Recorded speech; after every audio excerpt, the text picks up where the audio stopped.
Disappointed but not surprised. Disappointed but not surprised. Disappointed but not surprised.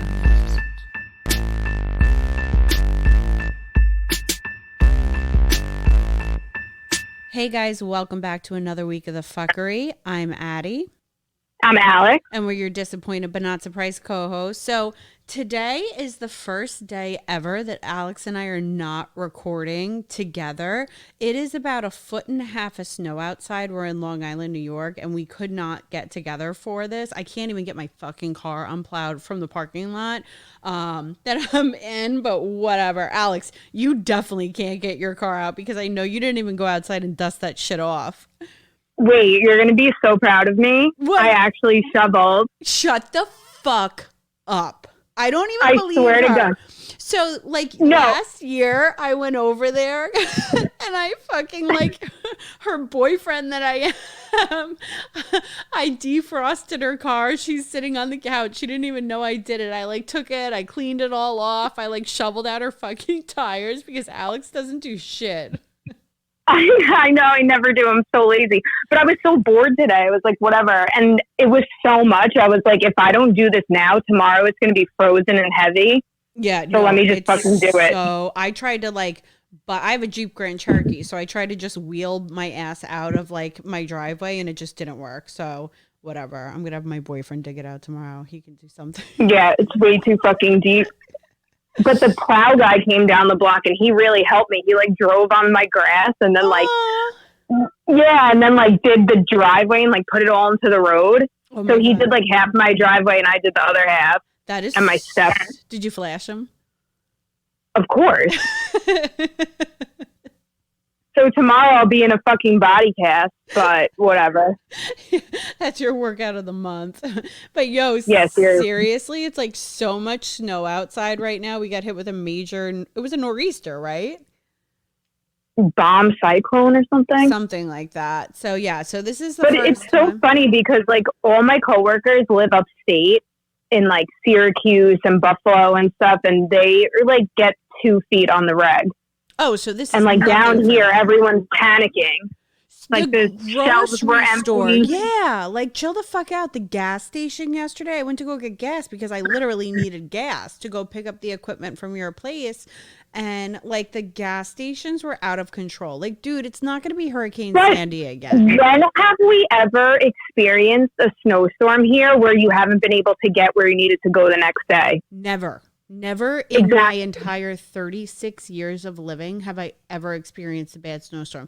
Hurricane Sandy was one thing because everything was flooded and that was the gas shortage and I don't even know why the fuck it was. But that's been the only thing. But the food, there was no food on the shelves at the grocery store. It was max capacity when I went and I literally just needed almond milk. But how much are these people eating during a snowstorm? I just had my breakfast, lunch, and dinner, my normal food. Do you have to eat more or something? I don't get it. Maybe they get hungry from shoveling. Don't judge. Well, I was starving when I came in. I made dinner immediately. I haven't even gotten out of bed. I got out of bed to shower and I'm back in bed recording right now because my boyfriend kicked me out of the main room. He's cooking us dinner and he's like, yeah, you go. I'm like, okay. He doesn't want to listen to our bullshit. He doesn't. I offered to let him listen and he's like, no, I'll cook dinner. You stay in there. And he kicked me out of the recording room. Well, okay. Listen, I'm getting shrimp tacos. I'm getting stir fry. I'm getting a bunch of shit right now, and he's cooking it while we're recording, so I'm totally okay with it. Yeah, totally worth it. So if the audio sounds a little bit off, that's why, because we're going to do a 3-way phone call we have a guest tonight. Alex, introduce our guest tonight. Okay, our guest is Lee. He was our Kambo practitioner. We talked about our Kambo experiences a couple of times on this podcast. We've done it twice. One time we did it together. Another time we did it separately, but a day apart or a couple of days apart. Yeah, it was 1 or 2 days apart, if that. So just for anybody who doesn't know, basically what you do is you get little holes burnt into your arm, and then they put frog, the secretion from a frog from the Amazon onto the holes, and you're basically poisoning yourself. All of a sudden you start feeling really hot, and then you start puking your brains out, or not, because Addie, you didn't that time we did it together. You were like puking everywhere. Yo, and then Alex wiped it on the lady's blanket. Oh no, you drooled on the lady's blanket. Yeah. Well, you know what? I was dying. No, and so what it is basically is like an entire like system detox. It's good for like mental clarity. You get energy. You just feel better all around. Like you're just dumping out all that shit that's in your body. Yeah, but last time about it. We were really clear the last time we did it. I wasn't so clear the first time I did it. You felt great. Your cousin didn't feel that great. Your ex-fiance at the time, he felt fucking amazing afterwards. You guys were on a high. The second time we did it, we were like, we're going to go vegan. We're going to, exercise more. We're going to stop vaping. We had like this whole epiphany of like a life change that lasted for like a month. Yeah. And then we went back to our same old bullshit. Of course. So he is going to call in. We're going to three-way call him right now. Again, if it is a little shoddy, we're sorry, guys. We're doing the best we can with the audio, because there is like a fucking 2 feet of snow outside, and I can't even get out of my apartment. All right, so I'm going to buzz him in right now. Okay, guys, here is Lee. We merged the phone calls. Lee, say hi to our guests. Hello, everyone. Nice or our listeners, not our guests. Sorry, you're our guest.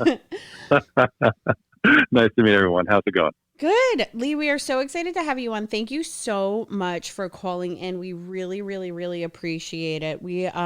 Alex and I, we kind of gave a brief synopsis before we called you, how we both have worked with you in the past for Kambo, but we're going to let you take it off. We are interested in hearing all about the Kambo process, what you are, basically what drove you to it, how you became a shaman with everything. So yeah, I would love for you to just kind of take it away. Yeah, well, thanks again for having me, and thanks again for reaching out. It was a pleasure working with both of you in the past, and I'm glad the experience was profound enough for you to want to talk about it on your podcast. So, yes, a little bit about my history. So I've been practicing holistic medicine for about 20 years. I'm an acupuncturist and herbalist. And about 7 years ago, I decided I wanted to explore plant medicine healing. And I went to South America. I went to Peru to drink ayahuasca with the Shipibo tribe in the Amazon. And it was an amazing experience. I went alone. I didn't know anybody. I went to this Temple of the Way of Light, this beautiful space. It was recommended by a few people. And I drank ayahuasca, and I had a life-changing experience and was just really blown away by the whole process. And while I was there, I met a couple, a husband and wife, who were visiting as well from Europe. And as we started to get to know each other, I noticed that each of them had these really interesting, like, scars on the inside of their leg. And there was like these several dots, like going in a perpendicular fashion. And so I asked one, it was like, the guy's name was Ed. I was like, Ed, what's going on with these scars on your legs? And he goes, my partner and I did Kambo a few months ago. And I'm like, what's Kambo? And he goes, it's a frog medicine from the Amazon. He goes, basically they burn you, they put frog poison in you, and you throw up for a half hour. And I'm like, that sounds awful. And I was like, why would anybody do that? Why would anybody in their right mind? I mean, this guy was a business professional. She was like a model. I mean, like, I was just like, what would possess each of you to do that? And they're like, well, you should look into it. It was life-changing. So that stuck in my mind. When I got back to the States a few months later, I was invited to attend a ayahuasca Peyote ceremony in Brooklyn. There was a group that was rented out a yoga studio in Greenpoint, Brooklyn, and I knew someone who knew someone, so I was invited into the group, and I ended up having a really difficult time with this ceremony. I didn't really connect much with the group, the facilitator. Just energetically, something felt off, and the whole night was really, really difficult. And in the morning, after the sermon was over, I was planning on going home. And there was another shaman there who I did connect with, and he said, I saw you had a really hard time with the medicine last night. I'm like, yeah. I was like, I think I'm going home. He goes, no. He goes, why don't you stick around? He goes, we're offering Kambo. And I'm like, really? And I'm like, okay. And I remember right away, I remembered exactly what that was about. And I was like, okay. I was like, why do you think I should take it? He goes, it would help to clear out some of the stuck energy that you felt from last night, and I think it would be good for you. So I stuck around for the Kambo experience. And what was interesting is that there was about 10 participants from the ayahuasca ceremony the night before. But as I looked outside, there was about 20 people lined up just to come for Kambo. And I was like, this is interesting. And so we all got together and came in this group, and then they administered the Kambo treatment. Let me backtrack a little bit and tell you what Kambo is exactly. So Kambo is a medicine that's been used for many, many years by tribes in South America, mainly in Brazil and Colombia. And they call it the vaccine of the forest. It's a secretion that is secreted by this giant monkey tree frog that grows only in the that's raised only in the Amazon, and they administer this secretion from this frog by placing burns on certain parts of the body, and then they apply this secretion on those burns. And what happens is shortly after that, within a few minutes, you're purging, you're vomiting, in some cases you're vomiting and defecating. It's pretty intense. Yeah. Neither of you defecated, so you guys did pretty good. But the background of this medicine is interesting. Kambo is named after a shaman in Brazil. And what happened is this shaman, this medicine man, people in his village were becoming violently ill and started dying. And every medicine that he was trained to use by the people who taught him how to work with medicine, nothing was working, and he didn't know how to heal his people. And so what he decided to do, he decided to drink ayahuasca and ask for a vision for help from the spirit of the plants. And this is what the shamans typically would do in South America. There's hundreds and hundreds of thousands of plants in the Amazon, and the way in which they know which particular plant might be good for hypertension, high blood pressure, headaches, whatever, they would actually consult the wisdom of the plants. And in this case, this particular shaman drank ayahuasca, and in this particular vision, he was shown how to call out this particular frog and how to collect the secretion from this frog, administer it to his village people, and it would cause them to purge out this pathogen that they were suffering from.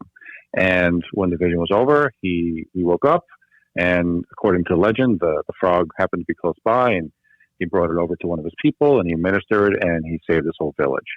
And he was known around the Amazon for being this frog shaman healer, and word spread around South America and Europe and all the parts of the world. And now people are using Kambo to heal all sorts of maladies and conditions. It's really amazing. Yeah. That is so, I didn't know the background story of that. That's actually really cool that he had this ayahuasca trip and he knew his vision to heal his entire town. Oh yeah. Right away when I heard that, I was just like, count me in. Yeah. And what excited me about Kambo is that once I had this experience, so after I did Kambo that first time, it was like, I don't know how to describe this in any way, but it was almost like someone unzipped this version of myself that I call Lee and put it on the floor next to me. And I could actually see that version of me being a version that was not serving me well. And it was almost like I got a complete sort of reset energetically. And I was so excited after that experience. And even more excited when I found out that acupuncturists were using Kambo on acupuncture points and meridians. And this is central to what we do as an acupuncturist. In Chinese medicine, we use needles to access chi energy inside the body. And they were actually applying Kambo on specific acupuncture points to enhance the effect of Kambo. So I was definitely on board once I heard that. I was like, yes, I'm doing that. So yeah, that was kind of it in a nutshell. Are people like puking in acupuncture too, or it's just so minimal that it's not like it's a burn mark going in them? Oh yeah, no, I mean like it's. Do people puke during acupuncture itself? Yeah, Like, when the combo's like administered there, or oh, it's for done sure. No, no, differently. no. Yeah. You're almost always going to puke. I mean, that's pretty much how the medicine Okay. essentially works. You have to drink, as you know, you have to drink about 2 liters of water Right. prior to taking that. And drinking two liters of water in itself is challenging. But once you get the water in, we place the burn marks on the body, and then we place the medicine on the burn marks, and within a few minutes, you start to feel the body start to heat up. You start to get a little. It's almost like a niacin flush. If you've ever had that, you get warm, you get a little tingly, a little itchy, and then you start to feel the nausea come on. And what happens is you purge usually after a few minutes, and the first purge is usually most of the water that you would drink. And so in some cases, we would have them drink a little more water and then sit with the medicine for another 10, 15 minutes. And then the second purge is really what we feel is where a lot of the deep healing comes in. And you'll start to see some really, really interesting colors of bile that come up. Yellow, green, brown, black, I mean, all sorts of stuff. And typically the darker the color, the deeper the detoxification of the system is essentially. So yeah, when I see brown and black, I'm like, woo, and they're like, oh my god, it's disgusting. I'm like, no, it's actually really good. So yeah, that's how that works in that capacity. Yeah, Alex's lips got all swollen too. Yes. Yeah. Yes, that happens in some cases. I think you guys remember when I instructed you how to purge. It was really important that you try to sit up as straight as possible. That's easier said than done when this medicine takes over because it's so powerful. Sometimes you really just want to hunch over and just lay down and crawl in a ball and be like, white flag it, like, just kill me. I'm just, this is it. I mean, it's a really intense experience, as you guys know. But the swelling of the lips and sometimes of the face, we call it frog face sometimes, happens because the blood is rushing up so quickly that sometimes if you are hunched over, even for a little bit, the blood will rush to the face. And sometimes swollen lips are not the worst thing. So it's good for some people if they prefer that, but it does go away. I love how when we did it the first time, we thought we needed like these 8-gallon buckets from Home Depot. I remember. Yes, the big orange buckets. I was like, okay. And it's like, yo, we're not going to puke that much. It's just a little vomit. Yeah, I was very impressed about how much overachievers you all were at that moment. I was like, okay. I was like, they're ready. But I will say this, there was something energetically you put into, because specifically, Alex, I remember you had a very powerful release. There was something, I've worked with over 100 clients, but there's sometimes some people stick out. I was just like, oh, she really needed that, or he really needed that. So yeah, that was particularly really, really good for you. So, and out of you as well, you had a great response. Well, I remember, Alex, you had a pretty significant, powerful purge. So that was beautiful to see. It's funny. Yeah, it felt great afterwards. Yeah. During it, you're like, why? You're like, I'm paying someone to do this to me? Like, I can't believe it. Yeah, she was floating afterwards. She pulled up her shirt and showed me her battle wound. She goes, look what I just did. I'm like, shut the fuck up. I'm so jealous. Yeah. And I think I texted you that night. I'm like, can you come New Year's Day? And you're like, yeah. And I was like, perfect, which was like 2 days later. And you took a train out, or no, your car service out from the city, and you did it with just me. And it was definitely a really amazing experience. And, you did it. You came to both of our homes and you did it individually for us. Alex did it with her ex-fiance and her cousin at the time. I did it by myself. But, I remember after that, we both felt like dead for the day. and then woke up the next day. Alex, you had a better the next day. The first time after I did it, I didn't feel that different, but you recommended us to a different lady the second time we did it. And Alex and I went into the city together with the lady Wendy. And that time it was very different for me. Like I felt clear. I didn't feel so bad afterwards, but I didn't throw up the second time. Alex was like projectile vomiting in a bucket. Interesting. Yep. Yeah, interesting. Yeah, so the throwing up part is not, it doesn't always have to happen. I mean, there are other ways to purge. The medicine finds a way to go through you, detoxify, and it comes out of you in some way, shape, or form. So, the purging part doesn't happen. And the reason I recommend, follow up and doing more is because, like anything, one session can get you some pretty powerful responses, but doing several sessions of it over the course of a few weeks or a few months is what I would recommend when you're working with Kambo, because it does take you're sort of breaking through layers of resistance, and the medicine can accomplish a lot in a short time, but it does need more time to break through. So good, I'm glad you worked with Wendy. Wendy's phenomenal. She's amazing, and I refer a lot of my clients to her as well. Now she also didn't make us drink the water before, so maybe that's also part of the reason you didn't puke. I don't know. Oh, you didn't drink any water? We took I think sips. we just had like a bottle of water, I think, right? Okay. She just made us do sips. You had us drink a fair amount, and then you gave us a lot of water afterwards with electrolytes in it. She said just do small sips. So that was the difference. I forgot about that. For sure. Yeah, there are different approaches with Kambo. There are some tribes in South America which have you drink no water at all, and they want you to allow the medicine just to kind of burn through the body in that way.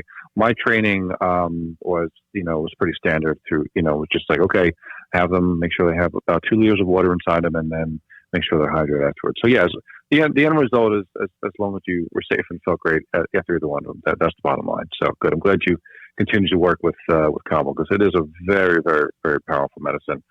I chose to stop offering it just for personal reasons. I felt that the Kambo training, which required me to do a enormous amount of Kambo medicine, I felt like that was actually why I was drawn into the training.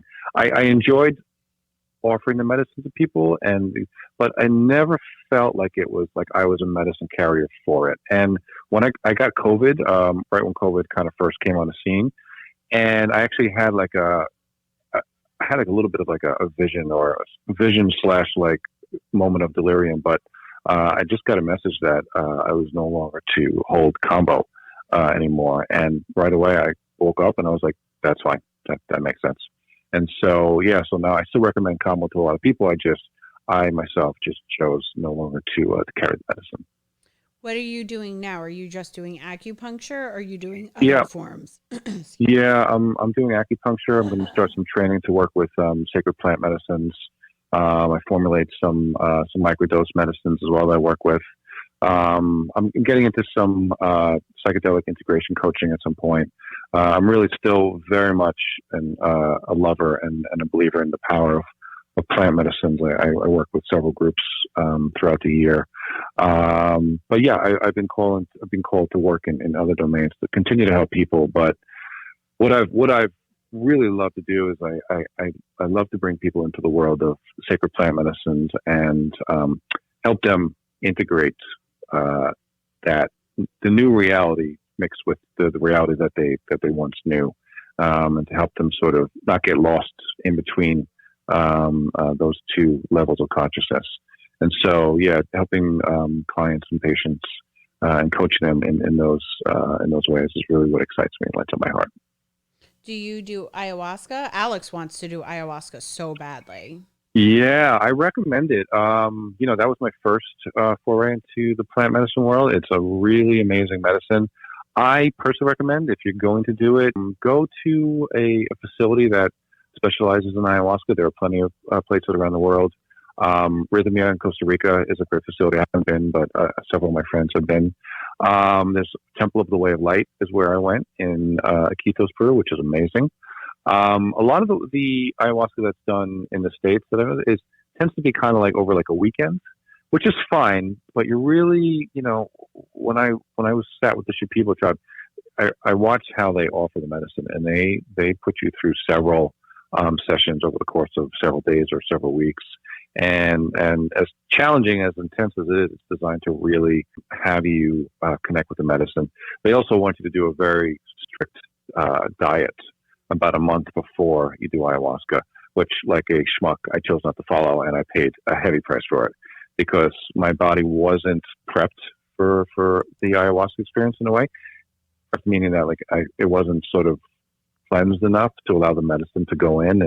And for the first couple of ceremonies, I got my ass kicked pretty hard. So, so I definitely recommend ayahuasca. If you're going to do it, I would really jump all in and do at least like 4 to 5 ceremonies at a reputable place. And please follow the recommendations of that diet. That's one thing I recommend. Yeah. What was your experience like on it? Like, what kind of visions and stuff did you see? Oh, I mean, how long do we have for this podcast? Some of these visions were absolutely mind-blowing. I'm a visual person, so the fact that I was getting these visuals on ayahuasca was absolutely life-changing. Okay, so I'll share 1 or 2 visions that I had, which I thought was really, really interesting. So my second ceremony when I was in Peru, we had the first ceremony, which was nice, was gentle, but the second ceremony was the medicine went in deeper. And so when we drank the medicine, we lay down. You're in this, maloka, which is like a temple, like a tent temple. It's pitch black for the most part, and there was like 5 shamans that were going around for a group of 20 of us. And once we drank the medicine, you lay down, and they start singing these ikaros, these songs that they're trained to learn through working with the plant of ayahuasca. And they're singing and chanting, and then about 30, 40 minutes in, the vision starts to take place. And in almost every case, you start to see a lot of sacred geometric patterns. And it's really beautiful. It's almost like a light show in the sky. And you start watching it, and you're like, oh, wow. But that's when you know the medicine is starting to take hold. And so the first vision I had, after the pattern started to sort of dissipate a little bit, I started to see a group of bumblebees, like cartoon-like bumblebees, like in front of me. And I go up to the bumblebees, and again, in this vision, and I'm like, hey, guys. And they look at me, and they're like, hey. And they're like all excited that I'm there, and they're like cheering, and they're dancing. And I'm like, okay, this is interesting. Okay, but they're happy to see me. So I'm having a good time with these like cartoon animated bumblebees. And then all of a sudden, like one of the bumblebees was like, hey, look at that bee. And I look at this bee, and this bee is throwing up. No. And I'm like, right away, I knew what this was about.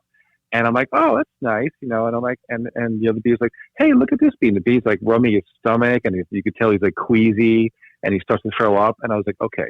I was like, I get it. I was like, I am supposed to throw up. And they're like, yeah, and they start cheering like they acknowledge that I knew what they were talking about. And I'm like, okay. And I'm like, I get it. I'm like, I know this is about purging and releasing and throwing up. But I was like, is there any other way we could accomplish this without throwing up? Because I really don't like throwing up. And they're like, no, you must throw up. You must throw up. And I'm like trying to like bargain with these like cartoon animated bees. And they're like, we're inhabited. They're like, no, you must throw up. I'm like, okay, fine. And in my mind, when I said fine, I surrendered to the fact that I was going to be purging soon. And at that very moment, I felt like this like eruption happening in my stomach, where I was like so nauseous and so queasy, and all of a sudden almost projectile like vomit, but I dove for this bucket which is next to me, and I start purging. And when you both decide to do ayahuasca at some point, intuitively I feel like you will both do this. There's nothing like hearing someone throw up on ayahuasca. It is like they're throwing up like their intestines. It is so intense. So I honestly, like, it's the first time I ever heard it, like, it scared the shit out of me hearing someone throw up on ayahuasca. So all of a sudden, here I am. I'm that person throwing up on ayahuasca, just like, not even like a gently, like a ugly throw up, like just like, oh, like, but everyone is throwing up at the same time. And so I'm purging, and all of a sudden I feel this sensation of like, this is going to be gross, so pardon me, but like something like a fishtail in my throat. and I start purging, and I purge out what felt like this. It almost felt like I purged out like a fucking sea bass, right? And just the thing just plops into the bucket. I'm like, what the fuck? And I open my eyes, and when you're on ayahuasca, like you have vision, but it's very, very hazy. And so I look in this bucket, and I was like, what the hell did I purge in this bucket? And I look up at this black face, like a demonic face with like black eyes, black face, and it was like, I've never seen anything like this in my entire life. Like in movies I have. And I look at this thing, and I got started. I'm like, what the fuck are you? What? Am I allowed to curse, by the way? Absolutely. Yeah, of course. Okay. You can say whatever you want like, on here. Thanks. I was like, what the fuck are you? And I look at this thing, and it didn't say anything, but it looked up at me, and if it had thought bubbles, the thought bubbles would be like, fuck you. And it was basically like an energy, let's call it an entity attachment, an energetic thought form that I released.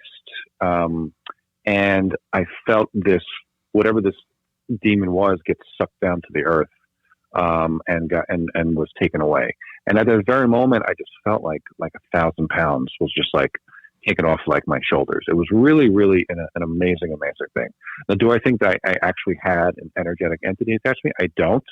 I think that my mind showed me that as a way of translating to me that I released a storyline that I was telling myself about depression and sadness and disconnection.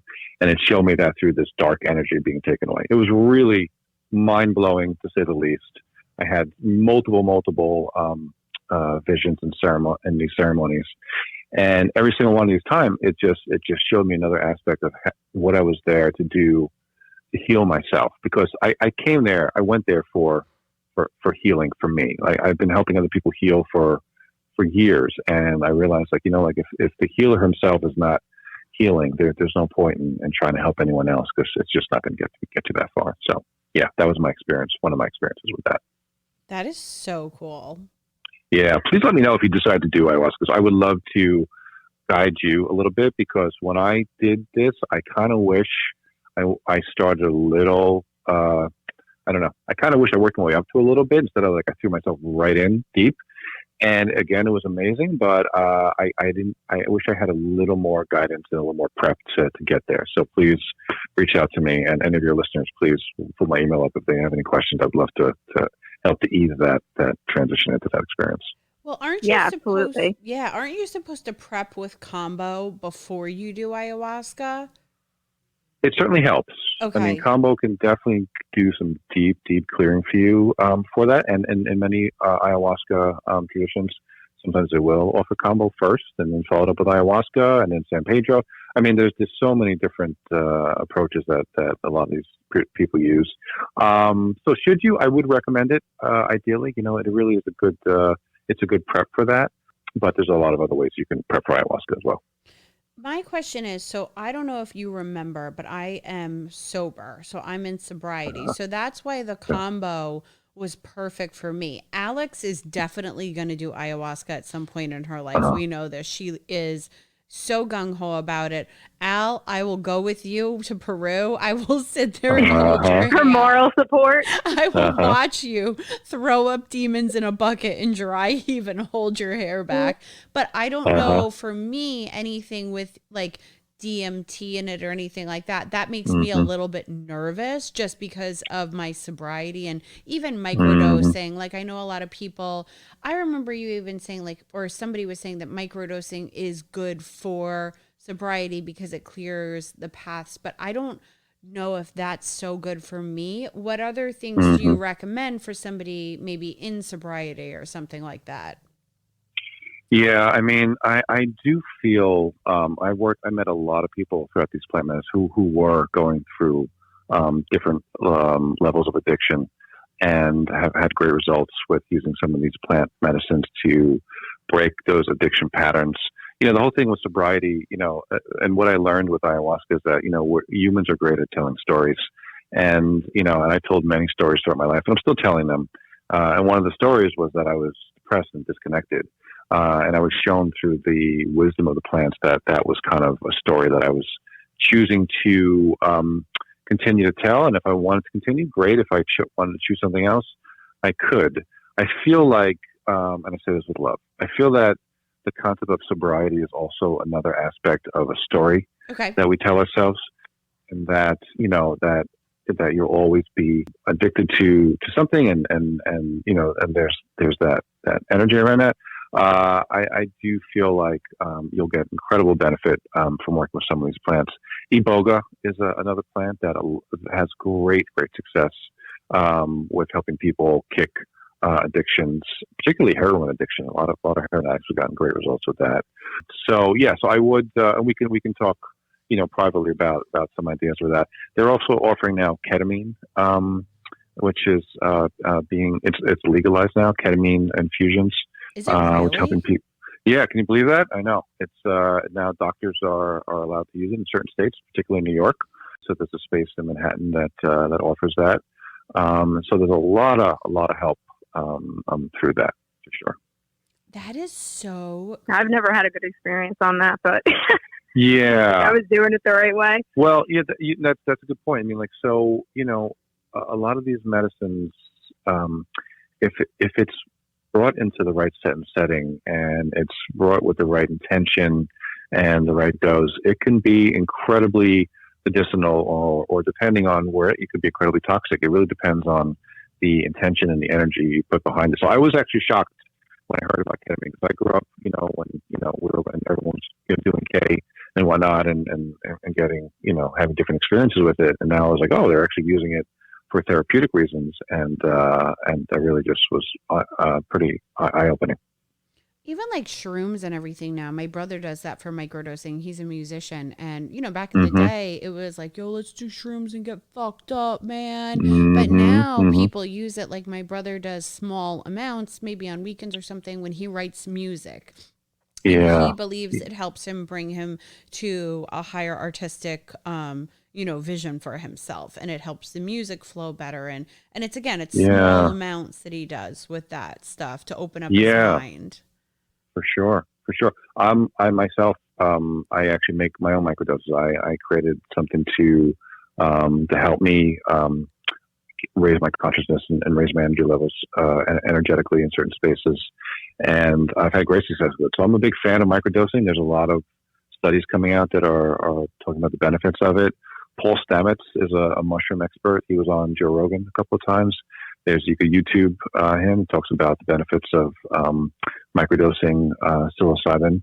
It's a really mushroom are amazing plant teachers, and if used in the right context, can be incredibly healing and open a lot of perspective. And so when you say your brother, writes better music or feels more artistically expanded, that doesn't surprise me at all. It could be used to really bring a lot of expansion in that area.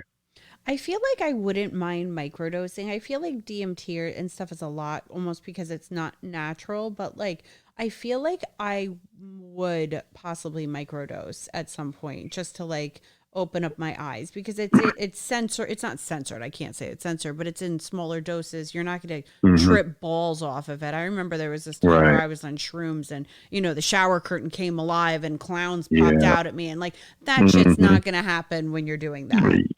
Yeah, no, definitely not. You'll have a much different experience. The way I describe it, it's almost like, I say this kind of jokingly, but it kind of feels this way. When I'm on microdoses, I feel like especially when I work in the city, like I'm walking the sidewalk and I feel like I'm walking floating 2 inches above the sidewalk the whole time. It's like a gentle, like I'm still there. I'm still conscious of everything, but I'm far less reactive to negative stimuli. I have much more clarity. I just feel like I operate better. That being said, in my work with plant medicine, I really do believe, I've gotten this in visions. I've spoken to a lot of people who have worked with plant medicine for years, is that these plants the wisdom of the plants wants to bring you to a space of awareness, helping you to remember essentially who and what you are and what it's like to feel connected to your mind and to your heart. But over time, these plants do not want you to become reliant on them to remind you of this. They really just kind of like bringing some awareness to you and just want you to kind of be like, oh, wow, now I know how to connect to that space. Now I can do that on my own. This is kind of where I have a little bit of a challenge with a lot of cannabis users, is because I feel like I know a lot of cannabis users who rely on cannabis every single day, sometimes multiple times a day. And, you know, for some people that works just fine. But they always say that in some cases the cannabis starts to work for you in the beginning, and then over time you start to work for it. And I truly believe, like I said, like the plant wisdom is there. Like, hey, I'm showing you a reality that you already know, that's already there. It's just helping you remember. Please do not continue to come for me for this guidance, because I'm going to start to turn on you. And I've seen it happen a lot with people in the plant medicine world, particularly cannabis users. Nothing against the plant, but it seems that people are relying too much on this to make them feel calm or less anxious or whatnot, but it becomes like a crutch, you know? So that's just kind of my personal perspective on some of the perspectives around plants. I will say this, one of the most powerful visions I've had on ayahuasca, in this vision, the spirit of this plant, which it's really amazing when you have the experience, because the spirit of the plant shows up like a beautiful serpent. I know those two words don't seem to go together, but like it's a beautiful like snake sort of energy. And it's female, and lovely. And it comes to you and it gives you guidance. In this particular vision, the spirit of the plant gave me a cup of ayahuasca. Now, the taste of ayahuasca is probably one of the most disgusting things you will ever taste in your entire life. Really? Gross, just gross. I mean, absolutely disgusting. And in the vision, I was given this cup, and I drank this cup again in my hallucination. And my whole body, like physical as well as like energetic, just like went into like a mini like convulsion. And I was like, oh my God. I'm like, that is disgusting. I'm like, why did you give me that? And she said, and this was the vision that I had, she said, you've come to me a lot this past year. I did about 12 ceremonies over the course of a year. Of ayahuasca. Of ayahuasca. Yeah, I did 5 in Peru, and then I did 7 back in the States. That's a lot. And she said, a lot. And that's exactly what she said. She goes, you keep coming to me for guidance. I keep showing you what to do, and you keep coming to me again, and you're not applying the principles that I'm offering you. And she's like, I don't want you to come back until you start to work with what I showed you. And I haven't touched it since. I haven't went back. I never felt the call to go back. If I did, I would. Yeah. It's an amazing experience. But I realized that I had to integrate what the wisdom that was being shown to me to heal and to evolve. I was not putting it into practice. I kept going back, like ringing the doorbell, like, what's next? What's next? And she's like, dummy. She's like, I gave you 12 masterful lessons. What are you doing with that? And I'm like, you're right. And that was my lesson with that. So. Yeah, that's a lot. Most people do it once or twice, and they're like, I'm a new person. But yeah, 12 in a year is a lot. Yeah. It depends on what you're going for. I mean, like I really had a lot of questions around why I was feeling disconnected and depressed. And again, I was in the healing professions. I was helping other people feel good, but I could not find a way to really feel good for myself. And, you know, through this work with the plant medicine, it was showing me that I was, you know, creating stories around this version of myself that was not serving me any longer, and it instructed me on how to break free from those patterns. And it was life-changing. That's been life-changing. Yeah. You almost feel like a hypocrite too, because you're the one helping people and then guiding them, but you don't feel so okay yourself, I bet. I mean, I don't know if that's what you thought, but it most likely it's true. It's true. Yeah. It's the plight of the wounded healer. You know, like we're good at helping others, but when it comes to helping ourselves, we sometimes get stuck. And that being said, also, helping people heal was also a big part of my healing. So I was grateful to find that. But I also noticed that it came to a point where I was helping people heal so much, I was unconsciously distracting myself from wanting to heal myself. My ego was saying like, oh, I'm good at helping people heal. This is what I'm here to do. But I wasn't really paying enough attention to my own self-healing, and I wasn't living in balance with that. And it came to a point where I was like, okay, I can't go on any further feeling this way. I have to do something significant. And I was drawn to the Amazon, and that's the story. So I have two questions, and then I don't know if Sure. Alex has any questions. How did you get the Kambo to here? Do they just ship it to you? Do you keep connected with somebody over in the Amazon? I'm assuming, because you don't just buy it Yeah. on eBay or whatever. Well, yeah, some people actually are buying it on eBay, and this is a little disclaimer, and they're learning how to do it by watching YouTube and getting into all sorts of trouble. So I would just put that out there to you guys and the listeners. Please do not attempt to do this at home. Yeah. Yeah, probably not the best idea.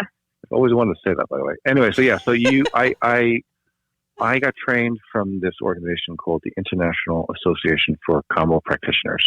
They're based out of England, and they work specifically with this tribe, the Matsis tribe in Brazil. And the reason that they work specifically with this tribe is because the way in which this medicine is collected, because it's become, like a pretty popular thing in the last several years. Sometimes some of these tribes are not collecting the medicine in appropriate ways, and the frogs are being hurt in the process. And they always say that, if you do receive medicine Kambo from a frog that has been hurt or tortured, that it affects the energy of the medicine. And I can't speak to that directly because I've only got my medicine from my organization, but I do believe that in my heart that that's something that could happen. So yeah, so I would definitely recommend if you're working with a Kambo practitioner, you can search out the database iakp.com, and Wendy is also a part of that as well, and she's phenomenal. She's in Manhattan. And yeah, so that's a really important part of how it's harvested, and it's done ethically, and if it's done correctly, the frog is not harmed at all. Yeah, that's so cool that you can get that from there. My other question was, have you ever worked with somebody that you were like, oh my God? Because you go to people's houses, mine and Alex's, you came to us on a whim, never meeting us before. Have you ever gone to somebody's house where you're like, whoa, this is like not okay. I'm not here for a good reason. And you never administered it to somebody, or you were just like, I'm doing this and I'm getting the hell out of here and I'm never talking to this person again. Yeah, well, so there has been several people that have reached out to me for Kambo, and one of the contraindications for Kambo, if someone has any sort of psycho-emotional condition, like a severe one, that you have to be careful. There are some contraindications with this medicine. Intuitively, I felt that there were some people that came to me, and I was just like, I think this medicine will be good for you at some point, just not now. And I would refer them to other practitioners or other plant medicine facilitators. I've had a couple of really intense experiences with clients. I had this one man, a really sweet gentleman in his 50s. He was a Wall Street a trader for many, many years. He caught Lyme disease, and it ravaged his body. And he reached out to me because he moved to New Jersey. He was living out of this like 1-bedroom apartment. Like he basically was like broken, like destitute, and on all sorts of medications and different things. And I walked into the house, and I've never felt energetically a house. I felt there was such sick, heavy energy in the space. He was a wonderful man, but this sickness like ravaged his system. And when he came to me for Kambo, he said to me, he's like, I can't sit still. So when we do Kambo, he goes, I have to walk around my living room to do this. And I'm like, what do you mean you have to walk? He goes, if I sit still, he goes, my body starts to go into convulsions. And I'm like, whoa. Okay. So basically, yeah, still to this day, I know I did the right thing because he got benefit from it. I worked on him a few times, and it was the only thing that was helping him to get out of pain. But I basically administered the Kambo to him and followed him around with a bucket while he was walking and purging in a circle. And it was really heartbreaking. The guy had no money. He had no, medical help for there. And I was like, let's just see if this can help. And it did. But I just, I wasn't able to offer more than a few sessions, and that was that. So, yeah, I've had some pretty intense things. Lyme's is no joke. No joke. I mean, he got it so bad. I mean, some people really get decimated with it. So, that was his story. But yeah, there have been people who come to me, and like I said, I just was like, energetically, it's just not. I've had people get angry. They're like, "What do you mean? What's wrong with me?" I'm like, "No, nothing. I just, I feel like it's just not for you at this moment." And and it became a problem for some people. They took offense to it, but I was like, I just feel like it's not right at this time. So I had a psychic almost turn me down one time. I was wearing some kind of scent, and she was like, I don't think we could do this session today. And I got offended. I was like, no, please take me. And she goes, what is that smell? And I was like, oh, it's my hand cream. She goes, oh, okay, now we can do it. I was like, yo, like, you're whack. But it's almost like offensive. Like, you're like, no, like, I really want this, but I understand where you're coming from, where energetically, like, you just don't think it's the right fit for some people. It's just not what they need at that moment. Yeah. And in every one of those cases, I put them in touch with someone that I felt would be a better fit for them at that moment. And, and that again, if I administered Kambo to them, it would have put them in a worse off position. And I just had to make that judgment call. Yeah, no, that's amazing. Alex, what questions do you have, Al? I have two questions. Sure. One, do you mind telling the story that you told me about the incubus? Oh, God. You don't have to if you don't want to. Sure. Yeah. On my last ceremony in Peru, at this point, my mind was so blown in so many ways with all of the visions I saw. And at this point, I was like, really like, I wouldn't say traumatized, but like, I was glad it was my last ceremony because I really had to piece a lot of things together. Some of it was really beautiful and very light. Other parts were like really dark, and I didn't know how to like process that. And so my last ceremony, I felt like there was so much of this of the ayahuasca medicine in me already that when I went to walk up and get my cup of ayahuasca, I actually brought a bucket with me because I was like, I think I'm going to throw this up right away. And I ended up getting it down. I didn't throw it up, but it felt like I was just ready to go. And once this vision took place, it was amazing and dark and all sorts of stuff. And then towards the end of it, I like was laying on my back and I like opened my eyes. And I felt like someone on top of me, and I thought it was like one of the shamans, and it wasn't. But it was this female. Like a demon type energy, and she was having sex with me, and I was like, okay. I was just like, well, now I've seen it all during this week. I was like, mission complete, and then I was just having that experience. I'm just like, okay. I'm like, I'm going to make sure to remember this when I get back. And when I looked back on what that is, I know there's this concept of like incubus and succubus and male and female demonic energies that will actually rape people, and so that was my experience with this particular female entity. I felt like it was energetically trying to have its way with me, and so not to scare people off from the ayahuasca experience, that's not common from what I understand, but energetically there was something that took place. Yeah, and so yes, that was my experience of like. Glad you remembered that story. Yeah, no, because I was like, I'm like, so oh yeah, I'm having nightmares tonight. Yeah, no, yeah, it was, it was, and so yeah, that was one of my experiences. What was the? And then my other question is, I don't know if I'm saying this right, but is it bufo or something? Oh, it's another frog. Yeah, bufo. Have you ever done that or? I have. I've done it twice. Bufo alvarius, it's 5-MeO-DMT. This is a Sonoran desert toad. So Kambo's a frog. This is a toad. And they in the glands of this toad, there is a secretion that is the most powerful form of DMT, which is called 5-MeO-DMT. And they express the glands of this toad. They dry it onto a glass, and then you smoke it, like in a crack pipe. I mean, just smoke it. And it is such an intensely beautiful, powerful experience. You dissolve completely into nothingness. You have like no sense of your body or anything. It's like an ego death. It's a beautiful experience. It's like a rocket ship up to like, oneness consciousness, and then you come back and then you piece all of that together. It's beautiful.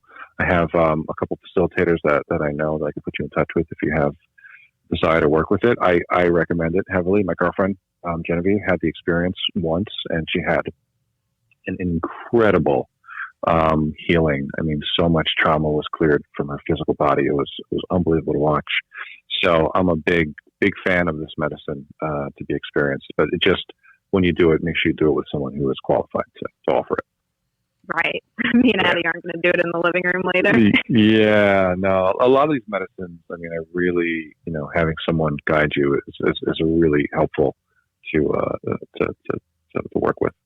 I was afraid to do that because one of the guys, we were like going to do it, and I work so many days that I have to go back to work the next day.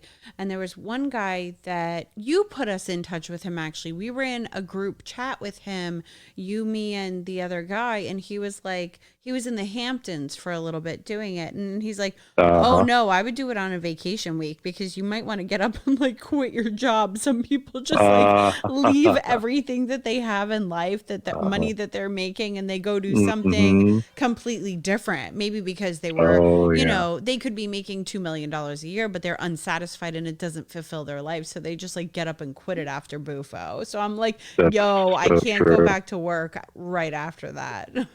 Well, it's interesting. Like they even said it when we were over in Peru. They were like, all right, listen, when you get back to the States or wherever you came from, please do not quit your job, divorce your spouse, move. I mean, like, because so many things get brought up in so many different ways, and just like, well, like, wow, like this relationship's no longer serving me, or this job is no longer serving me. And sometimes people make pretty rash decisions, and sometimes it's not always in the best sort of space to do that. And so we were all advised, like, okay, just let it settle in before you make any drastic decisions. So. Yeah. I could see myself moving to an island like the next week. Yeah, exactly. I mean, because like your whole, I mean, your whole world changes, and and you're like, wow, like you really start to see like how you can be operating in a way that is more supportive. And some people are just like, wow, I don't like where I'm working. I don't like this person that I'm with, and so it's all part of it. But it's important to take it step by step. So for a beginner, where do you suggest them that's looking to get into plant medicine? Do you suggest them maybe going to Kambo? Like, I doubt Bufo's the first thing that you suggest somebody to do, that's heavy. Right. I mean, I would say a microdosing, psilocybin or an LSD for some people is beneficial. That's a gentle approach to work with that. It's so dependent on what people need at that moment. I would say Bufo, even though it's a powerful experience, I do recommend it for a lot of people, beginners or not. Okay. Ayahuasca also, again, it really depends on what you're called to. But I mean, you guys went through Kambo. I mean, Kambo is a beautiful medicine, but it's an ass kicker. I mean, it really just beats you up for 30, 40 minutes, And so if you could get through that physically, most people have enough strength mentally and energetically to go through these other plant medicine experiences as well. Well, that's good to know. Yeah. You got, trust me, I don't know you both well, but I got to meet you and tap into your energy. You're both fine. Like you'll be fine. You'll have great experience with it. Like I said, let me just put you in touch with some people that I feel would take you into gentle steps up in that direction. Alex, what are we doing next? You tell me. I'm game for anything. You know that. Mm-hmm. So, Lee, tell everybody where they can find you and reach out if they have any questions. Like you said that you would give the email and put people in touch with other plant medicines or acupuncture or anything like that. Yeah, I have a website. It's called LeeSchwalbHealing.com. Schwalb, SCHWALB as in boy. Healing. I practice acupuncture and energy medicine 2 days a week in Manhattan, in Midtown. My email is on the website as well, so you can touch me and connect to there. And yeah, I love to, like I said, just help people, guide them in directions of self-awareness and expanding of consciousness. And it's something that I get great joy in doing. And I thank both you ladies for reaching out to me after a couple years and reconnecting. And I'm excited to to see what's opening up for both of you going forward. Me too. And if you ever, thanks so much for doing this. amazing. My pleasure. If you ever get into My Kambo pleasure. again, let us know too, because we loved your style of everything. We love Wendy too, don't get us wrong, but we definitely, Oh, sure. you are our first. So keep us posted with anything that you do. We would love to be in touch with different types of plant medicine. And, Alex and I are definitely going to be in touch with other things moving forward. Sounds great. I look forward to it, ladies. Thank you so much. It's been a Lee, pleasure. so much. Thank you. We really appreciated care. your call. Have a great day. Be well. Enjoy. Bye. You too. Bye. Guys, that was amazing. I loved hearing about him. Sorry, I interrupted you. Me too. No, it's fine. No, me too. Because I'm so into that stuff. I mean, so are you. So it's like so nice to hear it. And he explained what Kambo is a lot more eloquently than I did. Oh, we were like, yeah, and this fucking chick was dancing in front of us and we puked in a bucket and like... And then she gave us these fucking eye drops that made us blind. So we're like not the people to go to listen to when you ever want to hear about something. We just like brutalize everything. Well, that's why we had to get him on the show. So somebody could professionally explain it, not like a bunch of fucking bimbos. No, that was really good. So if anybody has any questions with him, he gave you guys the email address and we're going to post it up on the Instagram. All right, guys, before we close out. Confession corner. Okay, first confession. I stole all my landlord's signs so he couldn't find a new tenant and had to stick with me for another year. In hindsight, it was a genius play. Never cleaned the house, always cooked a ton of garlic right before he had people over to look at the place. I guess those people were from online. No one wanted it. It was either me or no one, bucko. I got kind of scared he was going to find the signs, so I cut them up into tiny pieces and threw them out in someone else's garbage. Yo, that is fucking funny, actually. That's some shit we would do. Like, sucks to suck, fuck face. You can't get anybody else in here. Like in Step Brothers when they were trying to sell the house and they didn't want them to. So they were like saying there was like dying of asbestos and stuff. My brothers wanted to do that when my parents were selling their house. My parents are like, don't you fucking dare.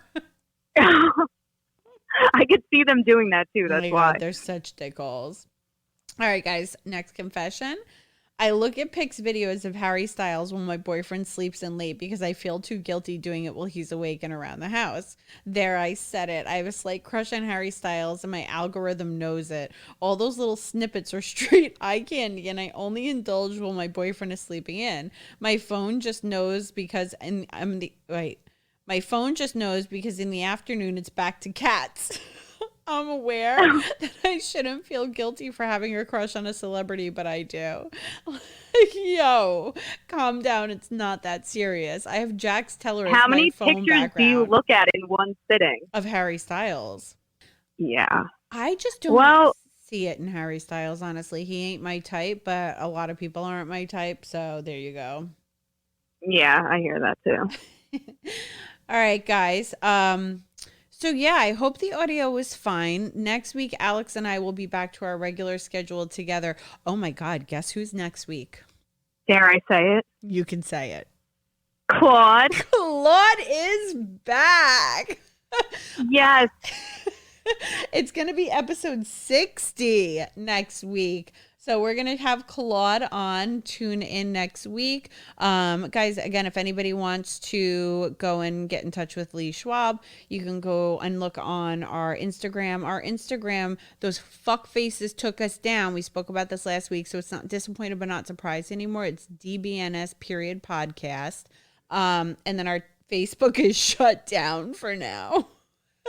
And then our TikTok and our Twitter is podcast DBNS. So I thought we were getting everything on track with our social media. And then all of a sudden we got fucking banned from everything for bullying. But it wasn't even bullying. It was people screenshotted conversations of them being like, hey, do you want me to talk about my willy and go on your podcast? But I guess apparently Instagram doesn't like that. So fuck you, Instagram. Fuck you, fucking Facebook.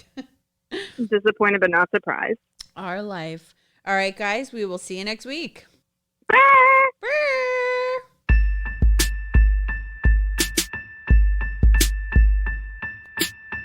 Disappointed but not surprised. Disappointed but not surprised. Disappointed but not surprised.